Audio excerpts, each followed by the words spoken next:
Indiana Jones. It's a podcast about Indiana Jones. Every movie, 1 minute at a time. The Indiana Jones Minute. Welcome back to the Indiana Jones Minute. This is the podcast where we bring a rock to a gunfight with the film Indiana Jones and the Last Crusade, 1 minute at a time. I'm Tom Taylor. I'm Pete Mort. I'm Gerald Christopher. St. Barbara, patron saint of mathematicians, and she protects against death from artillery. Oh, that's a Oh, really? Yeah. Every once in a while, I take it seriously. Yeah, you did your work. Yeah. I like it. Yeah, but I'm also going to say I'm all about the fun names, and so just a shout out to Saint Armogastus and companions. And you know what I like? It actually is and companions. Armogastus and companions. Wow. What is Armogastus and companions patron saint of? A patron saint of I don't know. I have to look that up, which I promise I will do right now. Wayward podcasters. Yes. Well, yes. not all saints are the patron saint of something. Some are just saints and they're not patrons. Oh, you're kidding. Really? Is that like being like enlisted in the army, but you're not like an officer or something, or you're not like a career guy, or that's weird. Yeah, I guess it's kind of like I'm not an expert, but in my brief Googling and web searching, I came upon some saints, and at least according to some websites, they were saint of nothing, or just not a patron of anything. But they were still saints. I mean, they still did something saintly, I guess. You know what? I bet you they were patron saint of dilettantes.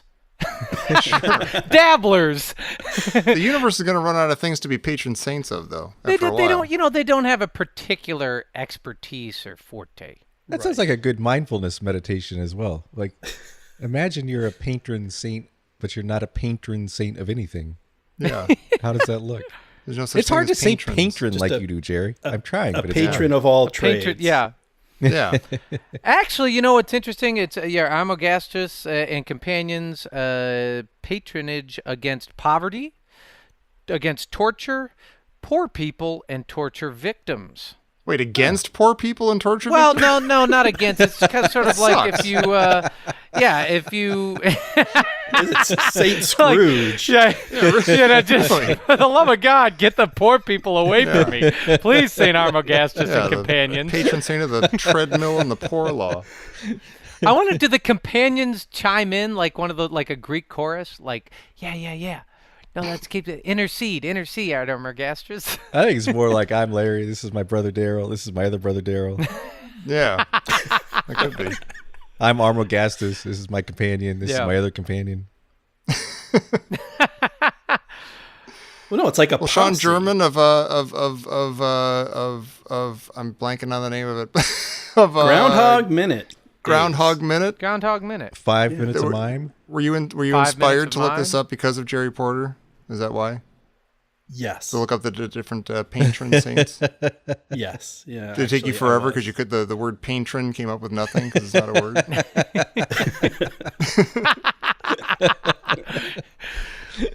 lot of fascinating things like that. There's a lot of Latinizing of names there. Like a guy will be named, probably, like, I don't know, Thorderic, and it'll be like Thordorentius. Yeah. Or, Yeah. And it'll be from Norway, or they're all from Wales, or that sort of, all those ones. It's interesting. You start digging into it, and you kind of get a little bit of the history. You're like, oh, all the early ones are from the Middle East or Africa, or basically kind of Roman Empire stuff. And then you get to like the 5th, 6th, 7th, 8th century, and they're all from like Wales and Ireland and that sort of thing. Anyway, Porter? Porter.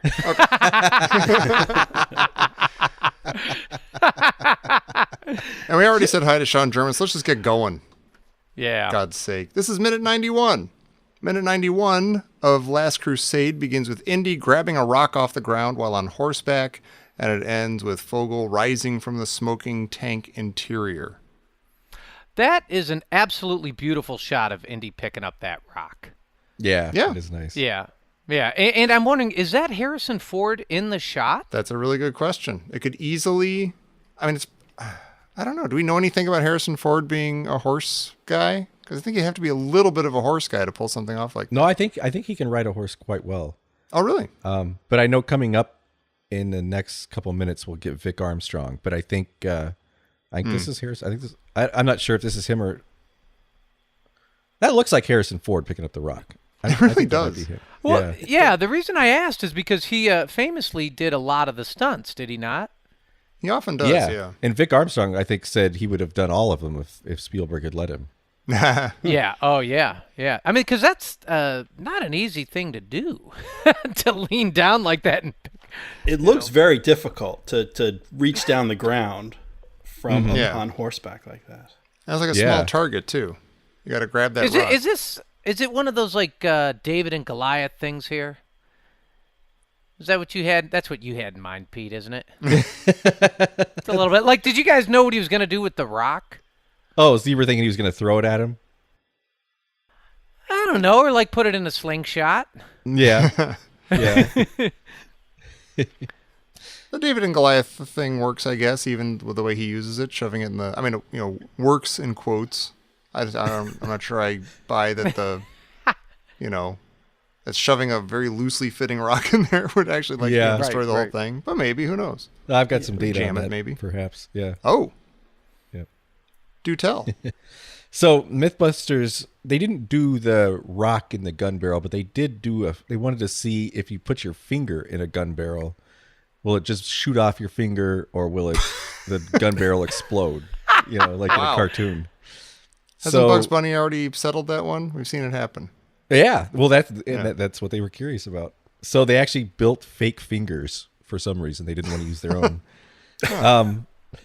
And it just shot off the finger. Yeah. Oh, really? Yeah. But in this instance, like they say you can blow up a gun if you completely block off the end of the barrel because the gases, the explosive gases would have nowhere to go after the shell is shot off. Yeah. But in this case, I don't think that would happen because the rock there's a lot of space around the rock on both sides. So it's hard to understand. Space. Yeah. It's hard to understand why that would blow up the barrel like that. Yeah. Because the movie needed it to. I didn't think the rock would be too secure in there. I mean, he's just slipping it in. Yeah. Yeah. Yeah. Well, he does give it a slunk. Yeah. And it does kind of a satisfying like cluck. It's kind of like that sound when you go to the drive-through teller at the bank and you've got that hydraulic thing and it goes. Oh thunk, yeah. Thunk. Yeah. It's high dramatic. Well, before that happens, like the tank has the car on the front of it, and they shoot it off, and it goes flying, and it's like this low shot, and you see the tire, one of the tires from the car, like laying right in front of the tank, and even though we get the super satisfying shot of the tank just plowing over the car, I'm always a little disappointed that we don't see the tank run over the tire for some reason, because it's right there and they cut away just before it gets to it. I'm like, this is going to be satisfying in a weird way. Oh, well, okay. I ran over a car. That's cool. That's fun. I mean, my note is there's something really indulgent and gratifying about the car being shot off the tank. Yeah. Yeah. Yeah. It's exactly what I envisioned doing after a really bad day. Yeah. Yeah. Shoot this car off my tank. Yeah. Remember you had a really bad summer, Tommy? Oh, sure. Like maybe in 1988, and you used to go into the woods behind your house. Oh, yeah. And you just chop away at that tree stump. Yeah. Just took an axe and chopped away at a tree stump or a fallen tree. Yeah. Yeah, and it was just like kunk, kunk, kunk, kunk. And I remember like that's what this feels like. It's just there's something indulgently, beautifully destructive about it. Yeah. For its own sake, you know. Right. And Vogel yells, blow up. First he yells, blow up the Kübelwagen. Like that's what he shouts at to the gunner. And then he seems like he's just absolutely filled with rage, and he yells, "Where is Jones?" And I'm curious, like, who is he yelling? Who is he yelling it at? Or is it just existential yelling? Like, is he just yelling into the universe? Yeah. It's a rhetorical yell. Yeah. Yeah. Well, see, that plays right into my comment. It's like he's having a really bad day. Right, exactly. Yeah. There are other guns on the tank. Mm-hmm. Yeah. Yeah. Not to mention there's like 40 other guys, all of whom have machine guns and all sorts of stuff. Also, not to mention there's like a living guy in that car, or there was. Yeah. They shot it off. Yeah. Oh. When do you think that guy died? Do you think he died when they shot it off the tank, or when they ran it over? I think when they ran it over, because he was kind of onto the side of the car, reaching around to see his arm, like he was right next to the door, and it seems like the tank would have shot through the middle of the car, so he might have been okay with that, but I think he would have gotten run over. Yeah, that's sick. Well, you mentioned the rolling tire there, Tommy. That's our second rolling car tire. Oh yeah, and, in just a few minutes. And I thought, so now how many camels is that guy gonna have to give his brother? Yeah. I mean, or what if the camels that they're actually traveling with were dead camels? Oh, maybe they're already being used for compensation. Yeah. Yeah. Yeah. Another one of those Henry moments. Speaking of Henry bars, which is a kind of food, I like when the guy in the tank is holding the gun on Henry and Marcus, and he says, "I'll have a bagel." He badly wants a bagel. He's gonna shoot it out of these guys until he gets a bagel. That's all I wanted to say. That's exactly what he says. Carry on. Yeah, very good. No, he says, "Sit down, don't move, keine Bewegung." Oh, which is Sounded almost like I'll have a bagel. Yeah. Peter, what's it like to understand another language? Yeah. I know just a touch of Klingon, Uncle and that's Peter. it. Yeah, I took French for like 5 years or whatever. All I can do is go like Orleans. Je suis Monsieur Thibault. Je suis Madame Thibault. En peu. That's about it. J'habite la place d'Italie. Mère de cheval. That was beautiful, Jer. Thank you. Do you think Vogel's yelling? Like, I'm wondering if Vogel is still angry because when he shakes his fist out of the suitcases, out of the luggage, he says, "You'll hear from me again." And is he worried that Indy's going to get away without hearing from him again? Oh, that's why he's screaming his head off. He's like, he's probably out there. He could probably hear me yelling about Jones. So technically I win, no matter what happens. I like how Vogel talks with his hands. Right before, like he goes like, you know how we impaled that Kübelwagen,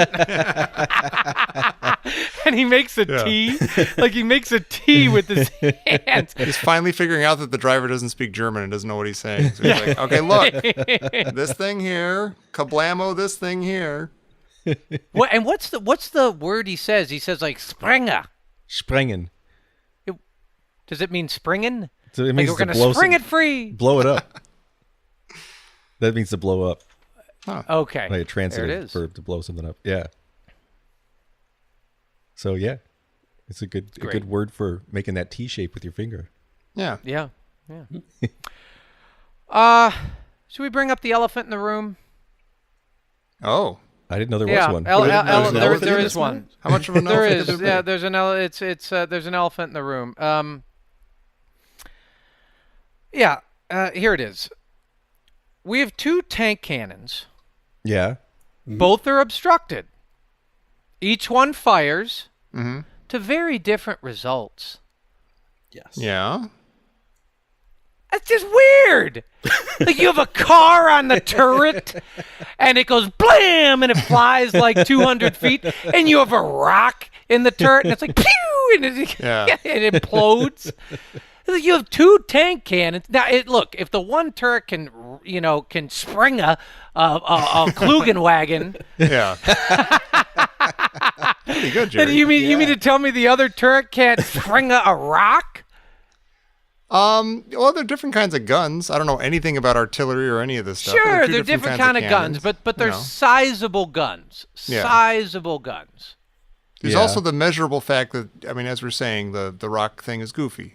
Like, that's not going to work. That wouldn't work the way it is. But it's fun to see a big exploded gun barrel, like looking like a big flower or something. I actually Googled, quote, "Can you clog a cannon with a rock?" Mm-hmm. And I got a ton of tips on how to fix my printer. I swear to God. Well, I think the difference is, and you alluded to it earlier, is right at 28 seconds when Indy gives that rock the extra pad. That fixes it in. Like if he had gotten the horse in front of the tank and had padded the Kübelwagen, then it would have stuck and the whole thing would have blown when they tried to shoot it off. But he didn't. No one padded it.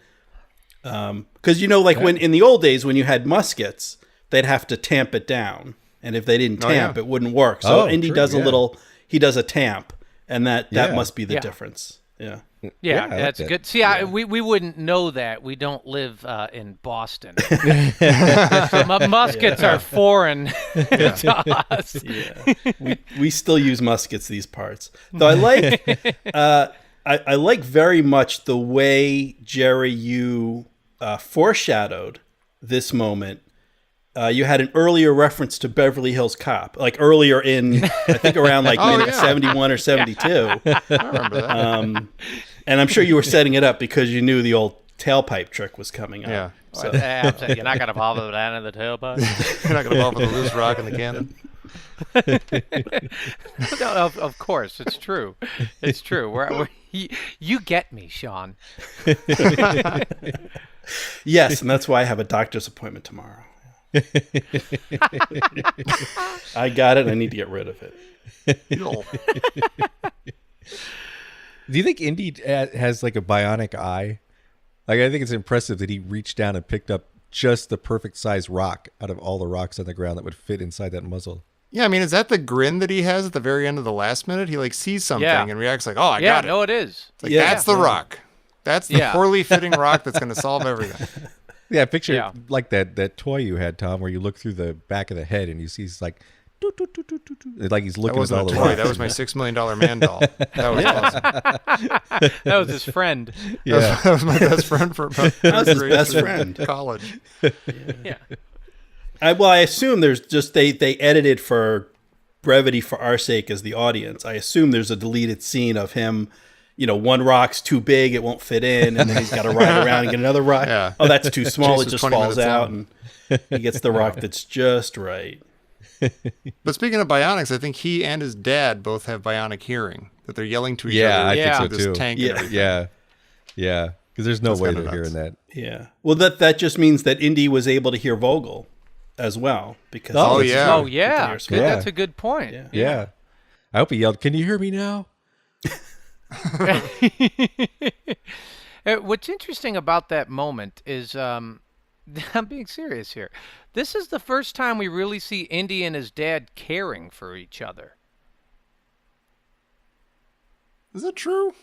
Yes, it's true. You might be right, but I'm scanning. Yeah, no, it's a different type of thing. They each say the name 3 times. Dad, Dad, Dad, Junior, Junior, Junior. Yeah. There's concern. Not since they were tied up in the burning room back to back do we have such. Even if they have a nice moment or a little bit of a rapport or something like they're on, it's sterile. It's still sterile, and still there's still a chasm between them. Here, he's dead. It's like, yeah. Sorry. That's true. Well, maybe that's it. Maybe that's why they can get close together now. Chasm's gone. He was the wedge. Yeah. So no, they do. They actually, the way they yell it out, it's a caring moment, and Henry gets like really upset for a quick second. He's really actually almost frightened or aggrieved. Is he frightened for Indy, or is he like, Indy, help me, I'm in trouble? Like what kind of upset is that, do you think? Could be both, I guess.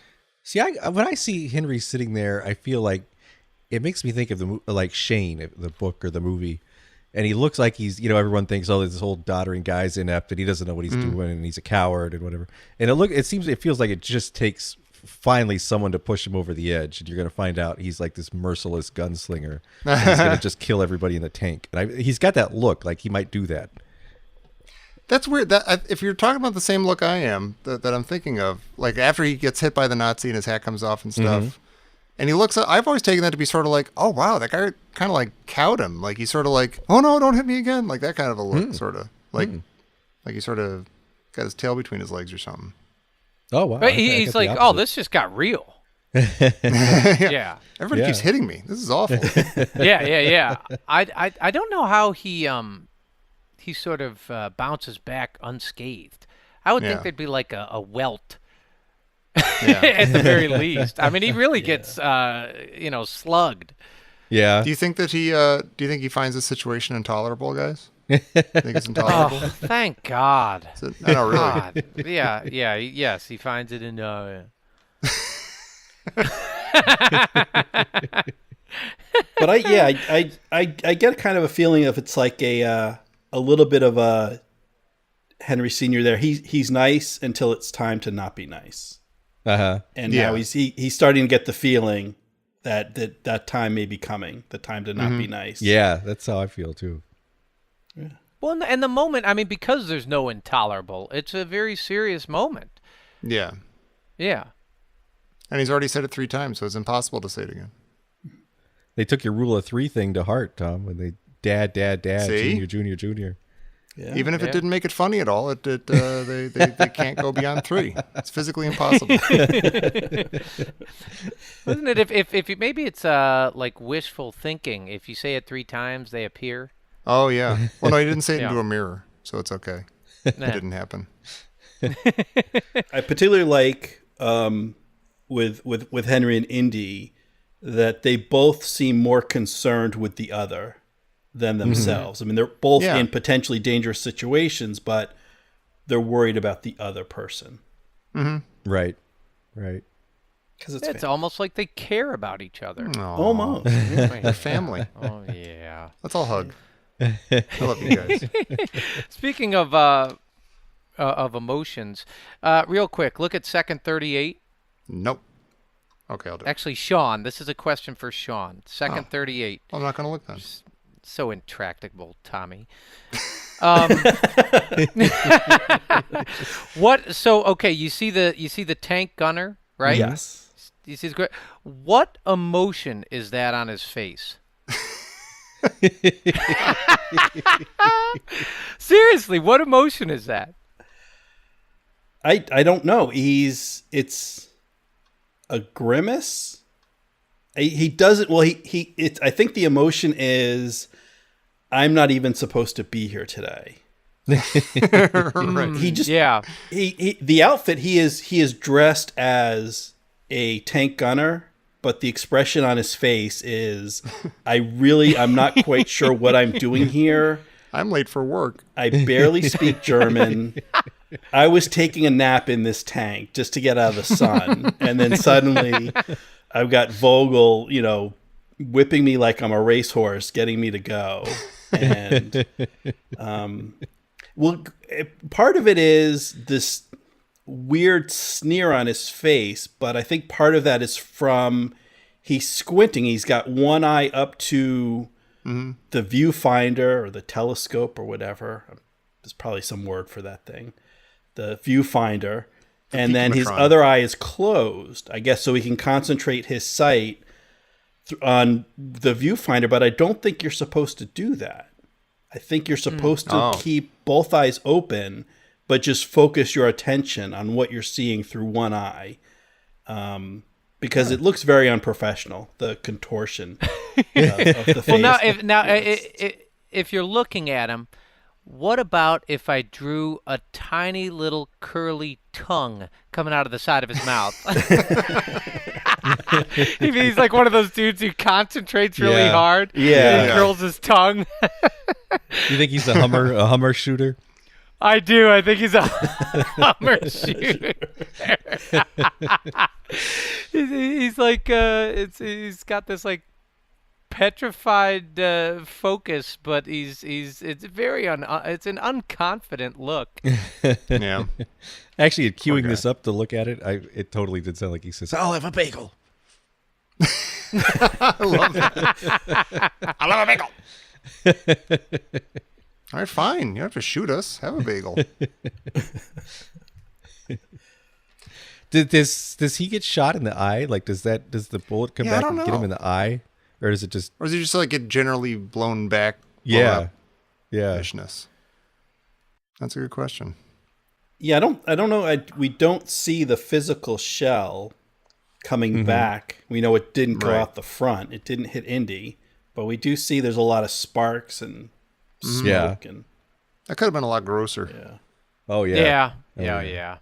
You know, what's strange is DDay has a very 1990s look on his face. Like he kind of goes like, "Whoa!" Like when the you know the gun backfires or whatever. Oh, he does. Yeah, he kind of goes like, "Whoa!" It looks like who's the one Muppet from Dr. Teeth and the Electric Mayhem? Like Floyd. The Floyd. Yeah, Looks like Floyd. Yeah. Aurora Borealis shining down on Dallas, dude. Is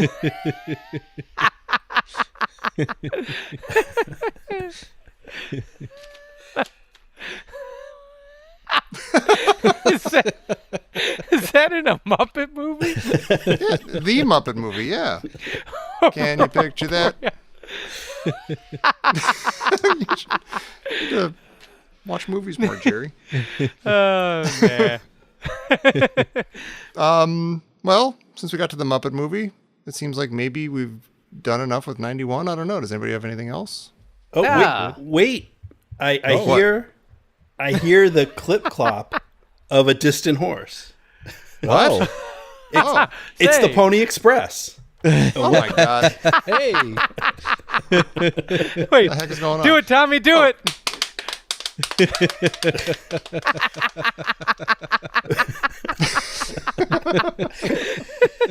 It's the Pony Express all the way from Punxsutawney, PA, with a message from my good friend Dave Palace, and maybe your good friend too. I don't know. Of course. Dave says, "Good thing Indy's dad wasn't next to the breech of that gun firing 50 millimeter of shrapnel and steel." Oh, wait. Yeah. Wait a minute. That's kind of a dumb move on Indy's part. He knows his dad is in there. Why is he trying to sabotage the one thing where his dad is? You know, it's weird. He clearly checked that his dad was in there first. Trying to save you. Sorry. Oops. Yeah, he's like, "Junior, oh, good, he's in there." He's in there. All right. Yeah. Let me. Yeah. Well, and another thing. Well, and that reminds me of something I was wondering. So, and we talked about the back and forth. You know, dad, junior. What about Marcus? Indy knows Marcus is in there as well, and I understand the hierarchy of concern. You'll be more concerned with your own father than Marcus, but you'd have some concern, right? I would hope, I would think, but he seems to have forgotten all about Marcus. Yeah, and Marcus was originally the whole mission. Before they got shot at and stuff. Yeah. To be honest, I'd kind of forgotten about Marcus too. I forgot. Oh, Pete. You know what? I wish I could forget about Marcus.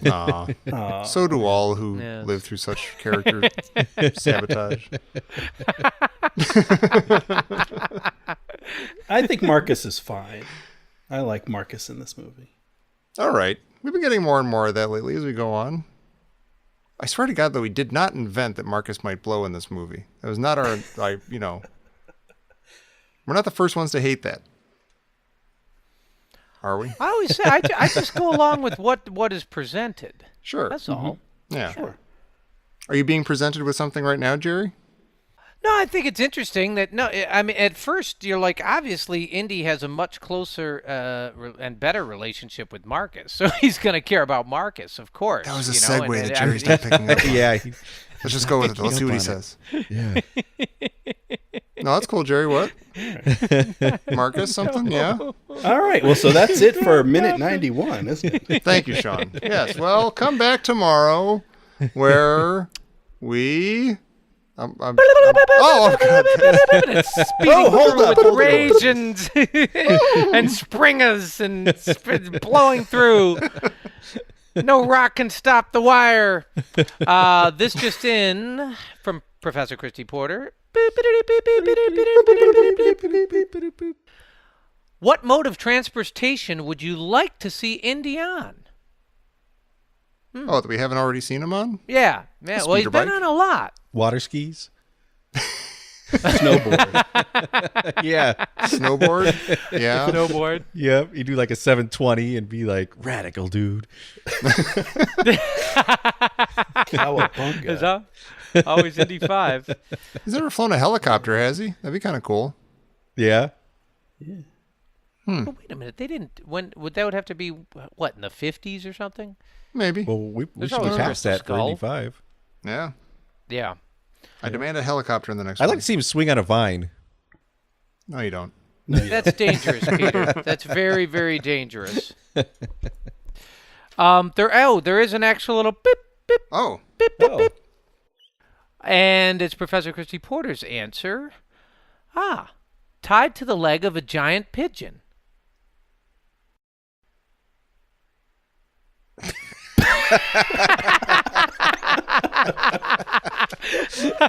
All right. All right. Wait, Sean? why tied to the? Well, I guess Christy's not here to answer. Is there anything about why tied to the leg?